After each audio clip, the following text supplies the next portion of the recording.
Salam pemirsa, pada tanggal 29 Oktober 2024, Presiden Ukraina Volodymyr Zelensky melakukan panggilan telepon dengan Presiden Korea Selatan Yoon Seok Yeol. Dalam percakapan tersebut, kedua pemimpin menyepakati peningkatan kerjasama keamanan seiring meningkatnya ancaman dari berbagai pihak yang mengganggu stabilitas kawasan.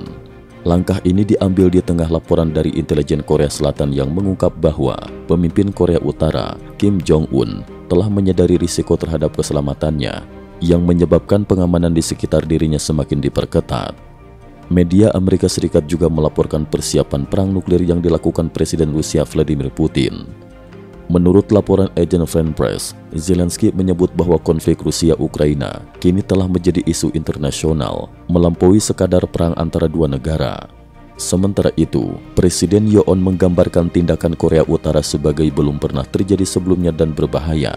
Yoon menegaskan bahwa Korea Selatan akan terus berkomunikasi erat dengan Ukraina dan mengambil langkah-langkah efektif untuk menangani ancaman tersebut.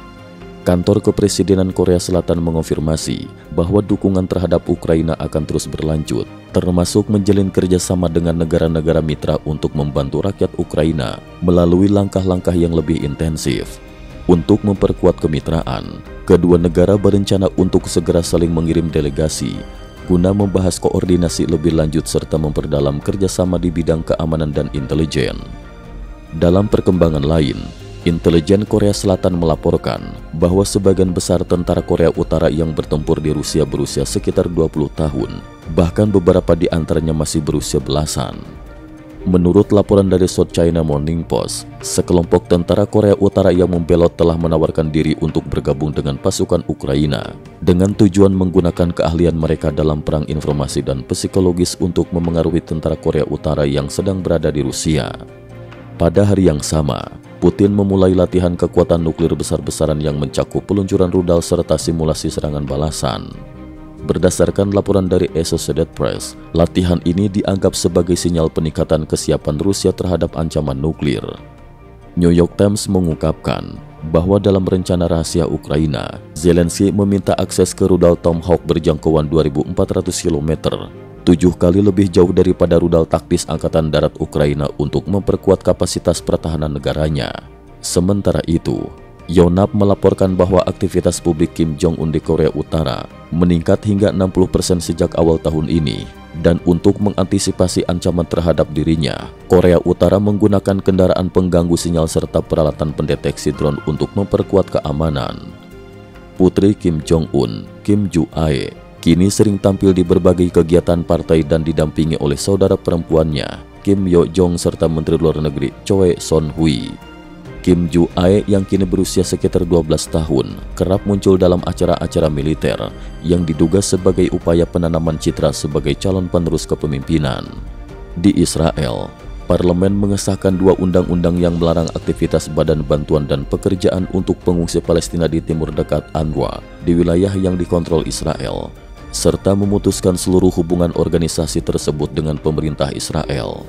Undang-undang ini juga menetapkan bahwa UNRWA adalah organisasi ekstremis. Keluarga ekstremis yang diketahui atau menyatakan dukungan terhadap aksi kekerasan akan dideportasi ke Gaza. Seorang pria Korea Selatan berusia 50-an yang tinggal di Tiongkok menjadi orang pertama dari negaranya yang didakwa di bawah Undang-Undang Anti-Spionase Tiongkok dengan dugaan bahwa ia membocorkan informasi terkait semikonduktor ke Korea Selatan.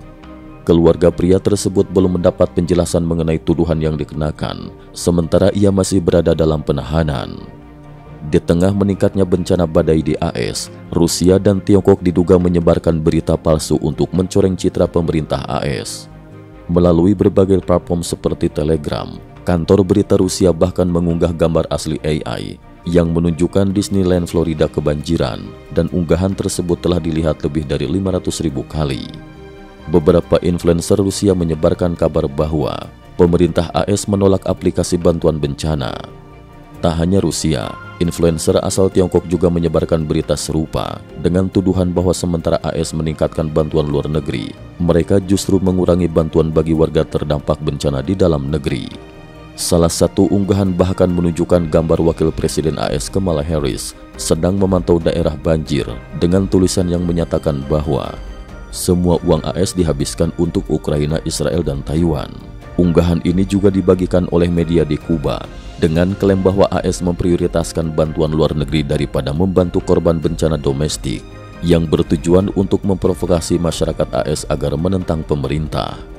Gedung Putih mengeluarkan kecaman keras terhadap propaganda ini dan memperingatkan masyarakat AS agar tidak termakan oleh kampanye disinformasi yang dilakukan oleh negara-negara yang bersikap memusuhi Amerika Serikat. Cukup sekian dulu, terima kasih atas perhatiannya.